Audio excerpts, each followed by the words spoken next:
এই কালুয়া, আস্তে আস্তে আসবি, আমি আজকে মোটুর পকেট থেকে টাকা চুরি করব। এই তো মোটুর পকেট থেকে টাকা চুরি করে নিলাম। তাড়াতাড়ি চল, তাড়াতাড়ি চল এখান থেকে, তাড়াতাড়ি পালা পালা পালা।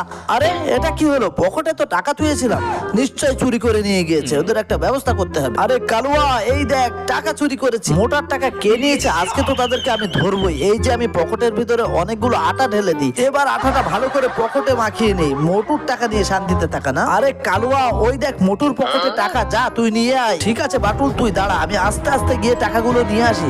আরে এটা কি হলো? এর পকেটে হাত দিয়ে তো আমার হাত আটকে গেল। আরে আরে, এ তো আর ছাড়াচ্ছেই না। এখন কি করি বন্ধুরা? তারপর কি হলো সেটা দেখলে তো তোমরা হাসতে হাসতে শেষ হয়ে যাবে। তার আগে তোমরা যদি মোবাইলে ভিডিও দেখতে ভালোবাসো তাহলে অবশ্যই ভিডিওতে একটা লাইক করবে, আর যদি মাকে ভালোবাসো তাহলে লাইক সাবস্ক্রাইব দুইটাই করবে। আরে আমাকে ডাকছিস? আমি যাব? আমার দরকার নেই। এই দেখ আমার কাছে যা টাকা আছে তাতেই আমি হ্যাপি। আরে আমি যাই, আর তুই তোর ফাঁসা ফাঁস। আরে বাবা রে, আমি তো ধরা খেয়ে গেছি রে।